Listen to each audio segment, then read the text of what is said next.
monde, alors cette semaine sur Our Show, le thème, comme vous le savez, c'était de vous parler d'un sujet qui nous tient à cœur.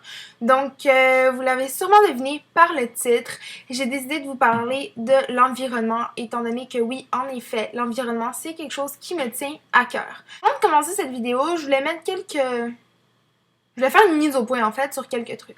Alors, la première chose que je voulais régler, en fait, c'est juste pour vous dire que je suis pas experte en matière d'environnement. Donc, il se peut très bien que j'oublie de vous dire certaines choses. Il se peut très bien que je me trompe dans d'une des données que je vous donne, etc. Voilà, j'ai pas eu de cours 101 sur l'environnement. Non, c'est vraiment... j'ai lu des articles, j'ai regardé des reportages au courant de ma vie, on va dire. Et c'est ce qui m'a aidé à me baser une idée, en fait, de l'environnement. Aussi, autre chose que je voulais vous dire, je suis pas quelqu'un de très écologique, ok? Je sais que l'écologie, ça me tient vraiment à cœur, mais voilà.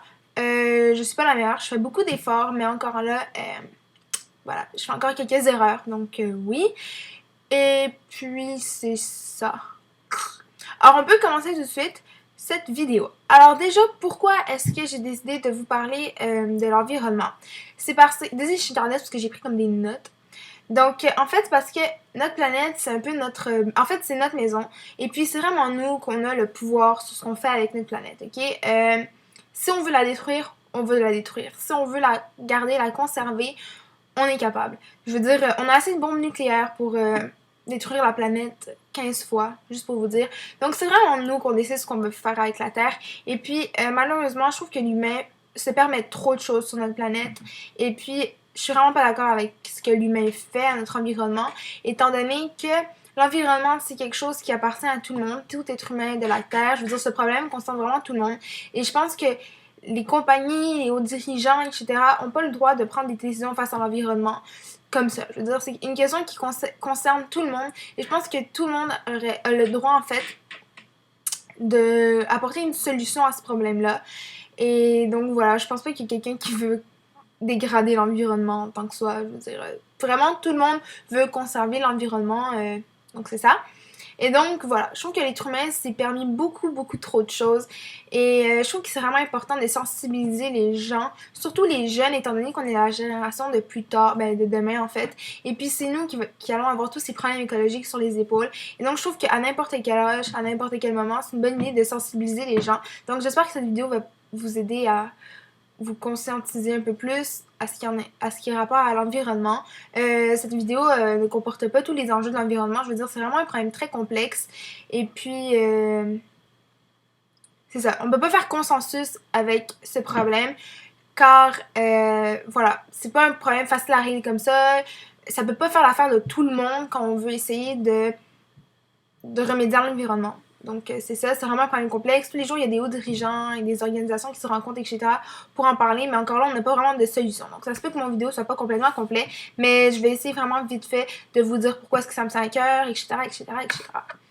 Donc, déjà, c'est quoi la dégradation de l'environnement? Parce que souvent, on va me dire, ben, quand j'étais plus jeune, on me disait, ah oui, les humains dégradent l'environnement, et je savais pas trop ça voulait dire quoi. Je savais que l'humain prenait pas soin de la planète, mais c'est tout. Je savais pas comment il faisait, qu'est-ce qu'il faisait en tant que soi pour négliger l'environnement. Alors en fait, j'ai trouvé trois types de dégradation de l'environnement. Donc le premier, c'est la dégradation de la biodiversité. La biodiversité, c'est quoi? C'est tout ce qui a trait à la nature et les plantes, etc. Donc la principale source de dégradation de la biodiversité, c'est la déforestation, donc la coupe à blanc, quand les compagnies se permettent de couper un certain périmètre d'arbres sans même en replanter. Et donc à ce moment-là, c'est très grave parce que déjà, il y a des délocalisations des espèces animales. Ils ne peuvent plus se développer dans leur habitat naturel, etc. Donc, Marie en parle un peu dans sa vidéo. Donc, vous allez regarder ça. Et donc, voilà, déjà, ça délocalise les animaux. Mais autre problème aussi, c'est que les arbres filtrent notre air. Donc, ça enlève tous les mauvais gaz et ça transforme les gaz en oxygène.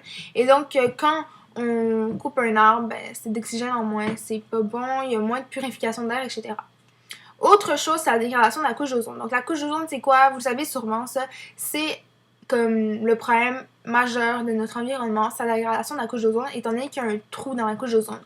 Donc, la couche d'ozone, c'est une couche, comme son nom l'indique, qui se trouve sur la surface de la Terre. Et donc, cette couche-là permet de filtrer certains rayons UV qui pourraient être mauvais pour la peau et les radiations du soleil. Donc, sans la couche d'ozone, on aurait notamment beaucoup de cancers de la peau. Donc, c'est vraiment pas bon quand on dégrade notre couche d'ozone. Et aussi, ça accélère, le réchauffement climatique, étant donné que ça filtre moins les rayons du soleil, etc. Donc, on a des étés plus longs, des hivers moins gros, etc. Beaucoup plus d'ouragans, etc. à cause de ces mauvais changements de température. Quand on dit que ça accélère le réchauffement planétaire, pourquoi est-ce qu'on dit accélère? C'est parce que oui, la Terre doit se réchauffer. Si vous voyez dans l'histoire de la planète qui est vieille de 3 milliards d'années, je me rappelle vraiment pas, mais la Terre est très vieille, vous savez sûrement que la Terre a eu plusieurs phases de comment on appelle ça déjà? Elle a en fait eu des phases de réchauffement, c'est ça, et d'air glaciaire, en fait. Donc, ça, c'est normal que la Terre évolue à un certain sens, donc qu'il y ait des moments où il fait beaucoup plus chaud sur la Terre, et après ça devient très froid. Mais ça s'accélère beaucoup trop, étant donné que ces phénomènes se produisent sur des milliers d'années, et ça s'accélère vraiment, ça va à un rythme trop effréné, étant donné qu'on dégrade notre couche d'ozone. Donc, oui, voilà. Donc, c'est normal que la Terre se réchauffe, mais là, c'est trop. Puis, sachez qu'on peut remédier à ce problème-là. Je veux dire, il y a un trou, mais le trou est capable de se refermer. Il y a beaucoup de gens qui croient qu'une fois que le trou est là, on peut plus rien faire. Oui, on peut faire quelque chose, étant donné que le trou, la couche d'ozone s'affaiblit dû aux gaz à effet de serre. Donc, les gaz à effet de serre, c'est quoi? C'est tout ce qui sort en fait des voitures, des moteurs, des usines, des poêles à bois, etc. Donc, même vous produisez des gaz à effet de serre, même quand vous pétez. Puis surtout, les voitures aussi, ça produit énormément de gaz à effet de serre. Si on éliminait toutes les voitures, ça serait... La Terre aurait vraiment moins de problèmes. Donc, c'est ça. C'est pour ça que c'est une bonne idée d'investir dans des voitures électriques, etc. Développement durable. Et de favoriser, voilà, les énergies éoliennes. Voilà, tout ce qui est développement durable plutôt qu'aux énergies fossiles comme le charbon, le pétrole. Tout ce qui sort, en fait, des fossiles et qu'on trouve en dessous de la Terre.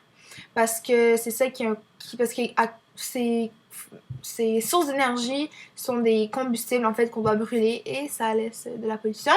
Aussi, une bonne chose pour ne pas nuire à la couche d'ozone, c'est recycler, étant donné que quand vous recyclez votre papier, etc., votre plastique, ça va dans des centres de tri et donc ça les transforme en papier. Tandis que si vous avez un papier en fait et que vous le recyclez pas, vous mettez à la poubelle, ce papier va seulement se faire soit enterrer, c'est vraiment pas bon parce que déjà ça nuit à la biodiversité, étant donné que ça rend les sols toxiques. Ou sinon, ça peut aller dans des centres dépotoirs où qui brûlent en fait les déchets. Donc c'est un papier qui aurait pu être réutilisé et donc cette fois vous le brûlez. Donc c'est ça, c'est vraiment tout ce que j'allais dire sur la couche d'ozone. Ensuite, le dernier point que je vais ramener, c'est la dégradation des eaux. Donc la dégradation des eaux, c'est quand il y a un déversement de pétrole. Donc il y en a eu un, vous le savez sûrement, au golfe du Mexique, je pense l'année passée ou l'autre d'avant. Il y en a eu un dans les îles Galapagos, c'est une couple d'années. Il y en a eu un l'année passée, on en a juste pas parlé parce que ça se trouvait en Afrique et que c'était une compagnie de pétrole qui l'a fait. Et donc, ils ont voulu étouffer l'affaire malheureusement. Mais voilà, et dû à cette dégradation de l'eau, les populations qui allaient s'abreuver dans les rivières avoisinant la mer et tout ne pouvaient plus boire. Donc voilà, on a pollué leur eau. Et il y a eu du chômage à cause que les gens qui vivent de la pêche et du tourisme, voilà, les gens qui vivent de la pêche, en fait, ils pouvaient plus vendre du poisson étant donné que le poisson était plus bon. Et les gens qui vivent du tourisme, il y avait plus personne qui voulait se baigner dans leur plage étant donné qu'il y a eu un déversement de pétrole. Et les animaux se sont fait nuire dans leur habitat naturel. Donc il y a eu beaucoup d'animaux morts, dont des oiseaux, etc. Donc oui. Aussi, dégradation de l'eau, c'est quand, par exemple, vous jetez des déchets dans les eaux. Donc souvent, on voit ça, il y a des rivières, des étangs en ville où est-ce que vous pouvez constater qu'il y a beaucoup de déchets dans ces eaux-là, etc. C'est dégueulasse. Je veux dire, les oiseaux, les animaux et tout qui vont s'abreuver là. c'est pas une très bonne idée, quoi. Et puis, c'est ça. Aussi, quand on dit dégradation de l'eau, c'est aussi le gaspillage de l'eau. Par exemple, quand vous prenez des douches trop longues, voilà, quand vous tirez la chasse pour rien, la chasse d'eau, genre, mettons, je sais pas, vous vous êtes mouché, au lieu de jeter votre mouchoir à la poubelle, vous le flushez dans la salle de bain. Ou quand, voilà, vous flushez à la toilette pour rien, en fait. Ça prend beaucoup d'eau, en fait. Et une petite anecdote comme ça, j'étais allée une année à Cuba. Et donc, à Cuba, l'eau n'est pas potable là-bas dans le robinet. Et puis bon, ils veulent pas gaspiller leur eau là-bas. Et donc, il y avait une publicité qui incitait les gens à faire pipi dans leur douche plutôt que la faire dans la salle de bain quand c'est le temps de prendre la douche. Alors, la publicité, ça disait si vous avez envie d'aller aux salles de bain avant d'aller prendre votre douche, faites-le dans la douche. Comme ça économise de l'eau. C'était drôle. Moi, je trouvais ça drôle, en fait, qu'ils fassent une publicité pour ça. Mais voilà. C'est tout, voilà. Dégradation de l'eau, on dégrade l'eau. Et donc, c'est tout pour mes types de dégradation qu'on peut faire. Et comme vous pouvez le voir, comme vous pouvez le constater, quand on dégrade quelque chose, il y a beaucoup de choses qui s'en suivent. C'est pas juste, admettons, tiens, je vais couper un arbre et puis il y aura juste plus d'arbres à cet endroit. Non, tu coupes un arbre, tu délocalises des espèces, tu rends des espèces en voie de disparition, tu fais en sorte que l'air ne se purifie pas. Quand l'air ne se purifie pas, c'est des gaz toxiques en fait qui s'en vont dans la couche d'ozone. Quand ça va dans la couche d'ozone, il y a un trou dans la couche d'ozone. Quand il y a un trou dans la couche d'ozone, la Terre se réchauffe. Quand la Terre se réchauffe, des inondations, plus de catastrophes naturelles, dont des ouragans, etc. Il y a beaucoup, vous voyez, c'est vraiment des gros cercles vicieux qui, à la fin, reviennent à une source, l'humain, parce que l'humain crée ces problèmes, en fait, et en est directement victime ensuite, ainsi que les espèces animales. Mais voilà, l'humain est aussi victime, parce que, voilà, les gens qui se croient malins, qui sont genre, ah oui, je m'en fous, moi je vais polluer, etc., j'ai rien à perdre. Non, parce qu'après ça, c'est peut-être vous qui allez être coincé un jour dans une inondation, étant donné qu'il y a eu un trop gros réchauffement climatique et que le niveau des mers ont monté. Et donc, c'est ça. Je voulais vous parler des accords, ce que les gouvernements font, les réactions, etc. et des pays qui sont les plus écologiques. Donc, déjà, pour commencer, vite fait comme ça, les pays qui sont les plus écologiques, ce sont les pays scandinaves. Donc, c'est vraiment eux qui sont dans le top des pays les plus écologiques, qui respectent le plus les normes écologiques, qui sont les experts en développement durable, etc. Donc les pays scandinaves, c'est tout ce qui se trouve dans le nord de l'Europe, comme la Finlande, la Norvège, le Danemark, la Suède, etc. L'Allemagne est aussi très, très, très avancée dans ce qui a trait du développement durable, du recyclage, etc. Les pays, eux, qui sont les moins respectueux de l'environnement, ce sont les pays d'Asie, surtout parce que c'est des pays émergents où est-ce qu'il y a beaucoup de manufactures et d'usines qui sont là-bas. Et donc, ces pays-là polluent de façon très, très, très grosse, en fait. Donc, notamment la Chine, le Taïwan, l'Inde. Donc, ces pays-là qui... Voilà. On peut pas vraiment les blâmer parce que souvent, ces entreprises-là, ce sont des entreprises, par exemple, de pays occidentaux, en fait, qui vont s'établir là-bas à cause que la main-d'œuvre est moins chère. Donc, eux, à blâmer, en fait, ce sont les compagnies qui font de la délocalisation dans des pays émergents, vu que la main-d'œuvre coûte moins cher. Et en fait, ils font ça un peu aussi en même temps pour détourner les normes environnementales des pays occidentaux, étant donné que dans tous les pays occidentaux, voilà, les compagnies ont des normes environnementales. Ils peuvent pas polluer tant qu'ils veulent, alors ils sont malins, hein, ils décident de partir dans des pays moins pauvres, dans les pays émergents. Et donc voilà, ça pollue beaucoup, et puis ils pensent même pas à mettre des filtres en haut de leur cheminée pour diminuer la qualité pour diminuer les gaz à effet de serre et toutes ces merdes-là. Bref. Donc, c'est ça. Alors, en fait, il y a eu plusieurs accords. Je veux dire, les politiciens font quand même quelque chose pour l'environnement. Il y a eu notamment l'accord de Kyoto, qui est un accord qui a été signé par plusieurs pays, qui ont dit qu'ils étaient membres de cet accord. Cet accord stipulait que, en fait, dès la signature de cet accord, en fait, je sais plus c'est quand ça a été signé, je pense que c'est en 1995, je sais vraiment, non, pas 1995. En tout cas, je sais vraiment plus c'est quand ça a été signé, mais ça fait quand même un moment. Et donc, au moment qu'ils devaient signer cet accord, ces pays s'engageaient que dans une dans une période de 15 ans, ils allaient améliorer leur émission de gaz à effet de serre, ben les diminuer en fait d'un certain pourcentage. Je me rappelle plus c'est quoi le pourcentage. Si je le trouve, je vous l'écrirai à quelque part dans l'écran. Et donc, il y a eu plusieurs pays qui ont signé cet accord, notamment le Canada qui a quitté l'accord cette année et c'est très décevant, étant donné que le Canada, j'ai toujours l'impression que ce pays-là, c'était un pays qui était un modèle pour beaucoup de pays. Je veux dire, Canada, quand on y pense, c'est un pays très développé, qui est souvent neutre, qui cherche pas les problèmes, qui cherche pas la guerre, bon, il y a de la corruption, etc. Mais je veux dire, la vision que le monde entier a sur le Canada, c'est quelque chose d'assez gros. Je veux dire, quand le Canada fait quelque chose, le monde entier est là et il regarde ce qu'il fait. Et donc, j'ai vraiment été déçue que le Canada ait quitté l'accord de Kyoto parce que je me suis dit, c'est un peu un message pour les autres pays pour leur dire, si le Canada a quitté l'accord de Kyoto, vous pouvez vous aussi le faire. Donc, en gros, oui, ils ont quitté l'accord de Kyoto, c'est ça que je voulais dire. Et c'est ça. Je sais aussi qu'il y a des pays qui ont refusé de le signer, je sais vraiment pas. Si je trouve la liste, en fait, des pays qui sont membres, des pays qui ont refusé, des pays qui ont quitté, je vous le mets tout de suite. Mais je sais quand même, il y a quand même beaucoup de pays qui ont signé cet accord. Et une raison, en fait, la raison, pour ceux qui savent pas pourquoi est-ce que le Canada a quitté l'accord de Kyoto, c'est parce que dans la province d'Alberta, donc l'Alberta, c'est une des provinces canadiennes. Moi, je vis au Québec, donc l'Alberta, c'est environ à 8h, 7h d'avion de chez moi. Donc, je suis jamais allée là-bas. Mais en fait, c'est là où le gouvernement Harper, donc le premier ministre, il est né là-bas. C'est la ville natale et tout. Sa province, je veux dire. Et donc, cette province est connue pour ses sables bitumineux. C'est ça qui crée l'emploi là-bas. C'est très connu, les sables bitumineux là-bas. Les sables bitumineux, en fait, c'est des sables qui se trouvent au milieu de la forêt.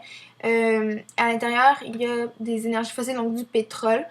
Et en fait, ça rapporte beaucoup d'argent au Canada, mais c'est très difficile de l'extraire, ce pétrole-là, en fait. Parce qu'il est dans du sable. C'est pas comme les gisements de pétrole que vous pouvez trouver au Moyen-Orient et tout. Non, ça, c'est vraiment un sable avec du pétrole. Il faut que tu le filtres et tout avec de l'eau pour en ressortir une petite quantité de pétrole.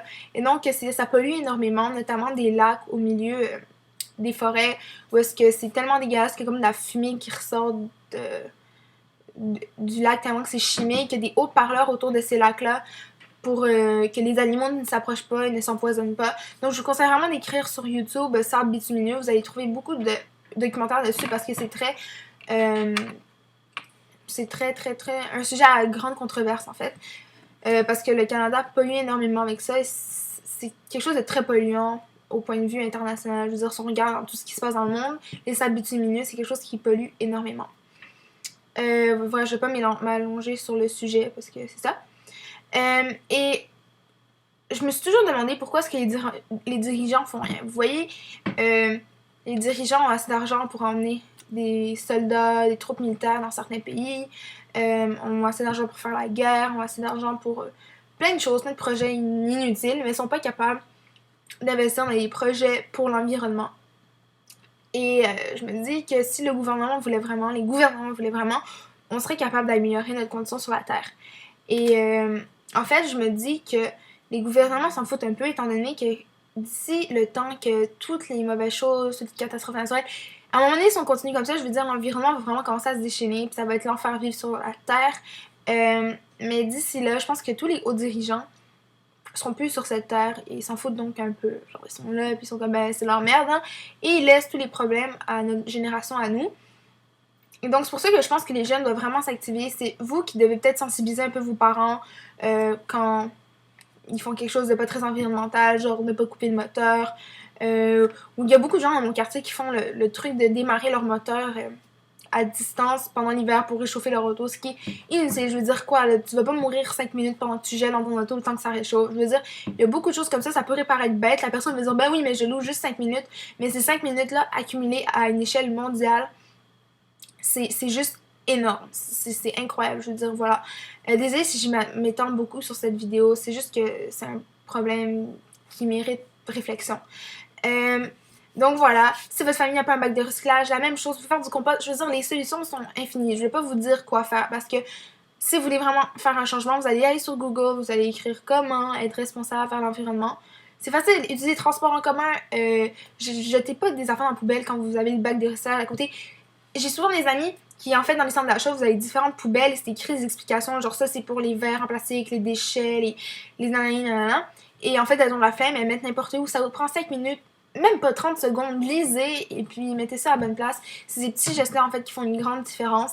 Et vous êtes les jeunes de demain. Je veux dire, c'est à nous que tout ça va tomber. On est les perdants. Je comprends pas pourquoi est-ce qu'on attend jusqu'à temps que ça soit vraiment la fin, que comme tout soit mauvais, qu'on n'ait plus espoir, que là les gens vont commencer à faire ah ben tiens, j'aurais peut-être dû commencer à faire ça, ils commencent à se bouger le cul. Juste pour vous dire, il nous reste encore, l'année passée c'était 15 ans, maintenant il nous reste encore 14 ans pour améliorer nos conditions, nos comportements envers la Terre. Si dans 15 ans on ne diminue pas nos gaz à effet de serre, on n'est pas plus éco-responsable, c'est fini en fait pour l'environnement, du sens qu'on ne pourra plus retourner en arrière. On pourra juste améliorer la situation présente. En ce moment, on a encore le temps, pendant 14 ans, d'améliorer notre situation et de revenir en arrière comme c'était avant, comme comment notre terre était avant et comment voilà, c'était beau, on n'avait pas beaucoup de pollution et tout. Tu sais, c'est sûr que on est au 21e siècle, ok? Je vous demande pas de commencer à vous promener en calèche et de vous taper des heures de marche et de peu prendre l'avion, le bateau et tout. Oui, on est au 21e siècle, on a des technologies, il faut en profiter, mais je pense qu'on doit juste être responsable et arrêter de, voilà, de prendre l'auto quand à 2 minutes de marche, on peut aller à l'endroit où on veut. Il y a beaucoup de choses que on fait qui sont vraiment innécessaires pour l'environnement. Et donc, c'est pour ça que je pense qu'on doit être responsable envers l'environnement, voilà. Et voilà, l'environnement se trouve entre nos mains, puis c'est notre responsabilité de faire quelque chose de bien avec. Ensuite, dernier point. Je sais que ma vidéo est très longue, mais bon, dernier point. Je sais que depuis tantôt, ma vidéo est vraiment dramatique. Vous êtes comme, oh my god, qu'est-ce que je vais faire? Votre environnement est en train de se dégrader, agréger, la fin du monde en 2012, oh my god. Non, j'ai une bonne nouvelle pour vous, les gens. On a les solutions. On a les solutions entre nos mains pour améliorer la condition de notre belle planète. En fait, c'est juste qu'on vit dans une société capitaliste, notamment dans le milieu du pétrole. Donc, capitaliste, pour ceux qui ne savent pas, ça veut tout simplement dire... Ben, je vais vous faire une définition très grossière, ça ne veut pas vraiment dire ça, mais je vous la dis vraiment simplifiée dans le contexte dans lequel je vous parle. On pense qu'à faire de l'argent, surtout les compagnies de pétrole. Les compagnies de pétrole ont menacé... menacé, pas fait, ils ont pas mis le couteau sur la gorge, mais ils leur ont dit qu'elle allait avoir de gros problèmes si en fait on rendait commercial les voitures qui fonctionnent à l'hydrogène, etc. etc. Parce qu'en fait, pensez à ça, il y a des gens qui sont allés en Arabie Saoudite, là, il y a des gens qui sont milliardaires, genre, ils vivent dans des châteaux, ils peuvent se payer tout ce qu'ils veulent grâce au pétrole. Le pétrole, c'est l'or noir. Dans quelques années, ça va être l'or bleu parce qu'on manque beaucoup d'eau sur la terre, mais bref, en ce moment, le pétrole, c'est l'or noir. C'est l'affaire qui a le plus de valeur en ce moment sur la Terre, je pense, ou l'or. Enfin bref, c'est une des choses qui a le plus de valeur. Genre, si vous trouvez un gisement de pétrole, là, vous êtes riche. Et puis non, ces gens-là, ils n'ont pas le goût de voir des voitures électriques débarquer chez eux. Parce qu'ils se disent, moi, si le monde commence à être éco-responsable et arrête d'acheter les voitures qui fonctionnent au pétrole, moi, les compagnies n'auront presque plus besoin de moi. Certes, il y aura encore les avions, il y aura encore les bateaux, je pense que ça fonctionne au pétrole, bref. Il y aura encore certaines choses qui fonctionnent au pétrole, mais rien ne peut égaler les voitures qu'on a sur la planète et les gens qui remplissent. Donc voilà, on est capitaliste. Mais je sais pas si vous avez remarqué, le prix du pétrole commence à monter. Vous allez dans les stations-service. Moi, mes parents se plaignent tout le temps du prix de l'essence. Pourquoi? C'est comme ça, c'est parce que l'or noir, voilà, devient très, très, très rare. Dans quelques années, on n'aura plus de pétrole sur cette terre. Et là, les gens vont commencer à freak out. Oh my god, qu'est-ce qu'on fait? Et là, les beaux scientifiques vont arriver. Ils vont dire, vous savez quoi? On a la solution. On a des voitures qui fonctionnent à l'électricité, etc., à l'hydrogène et tout. Enfin, on voyait déjà des voitures hybrides et tout, mais ça coûte très cher, étant donné que, voilà... pensez-y un peu, une voiture qui fonctionne à l'électricité, habituellement, ça devrait avoir le même prix qu'une voiture qui fonctionne au pétrole. Ils montent les prix pour que ce soit pas tout le monde qui commence à acheter des voitures à l'électricité, parce que sinon, les gens auraient... les gens qui ont du pétrole auraient moins d'argent. Mais une voiture qui fonctionne à l'électricité, ça devrait coûter la même chose, parce que ça coûte le même prix de production qu'une voiture qui fonctionne au pétrole. Et donc, ils vont arriver, ils vont dire, on a des solutions pour vous, mais vous savez quoi, c'est trop tard, parce que maintenant, en ce moment... l'environnement est en train de se désagréger. Fait que oui, on va vous passer des voitures électriques, mais tout simplement parce que vous n'avez plus de pétrole. Mais quand on en aura besoin de ça, l'environnement va déjà être fini. On ne pourra plus rien faire. Et voilà, on peut maintenant commencer à utiliser les voitures électriques et tout. Et là, ça va être bénéfique, ça va servir à quelque chose. Mais plus tard, ça va juste servir à combler les besoins des gens et non de la planète. Donc voilà, sinon voilà, les solutions sont infinies. Vraiment, je vais vous mettre plein de sites, des associations comme Greenpeace, Oxfam, toutes ces choses-là où est-ce qu'ils parlent d'environnement et tout. Je vais vous mettre peut-être à la fin, genre une liste de solutions que je vais faire dans l'environnement et tout, et tout, et tout. Donc, c'est ça tout le monde. Désolée si ma vidéo était très longue, mais je pense que vous l'avez peut-être compris. L'environnement, c'est quelque chose qui me tient à cœur.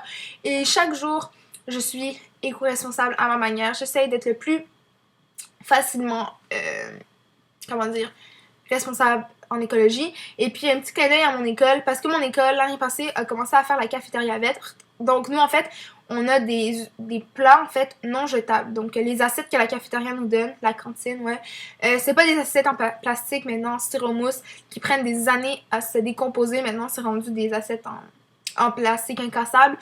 Donc, ça, c'est cool, parce que maintenant, on a beaucoup moins de déchets à la poubelle. Et puis, oui, c'est ça. Donc, j'espère que cette vidéo vous aura plu. J'espère que ça vous aura peut-être conscientisé à faire plus attention à notre environnement parce que notre environnement, c'est ce qu'on a de plus précieux, c'est notre maison et tout. Et si vous voulez faire plaisir à vous, aux générations futures et tout, voilà. Soyez responsable envers l'environnement. Je pense pas que vous avez envie que les générations futures disent « Oh mon Dieu, la génération 95, 2000, enfin je sais pas, la génération du 21e siècle était tellement stupide. Regardez en quel état ils nous ont laissé notre planète, ils sont tellement irresponsables et tout. » Je pense que vous avez plus envie que les générations de plus tard soient comme « Oh my god, j'ai tellement de l'espoir pour... j'ai tellement de respect pour mes grands-parents et tout parce qu'ils ont été très responsables envers l'environnement. » Et puis voilà, il est pas trop tard. Et c'est ça. Sur ce, je vous souhaite une bonne journée, bonne soirée, etc. Je vous laisse sur des photos de notre environnement pour que, voilà, vous voyez à quel point elle est décomposée et tout. Et sur ce, je vous souhaite une bonne journée. Ah, ça, j'ai déjà dit. Bref, bye tout le monde!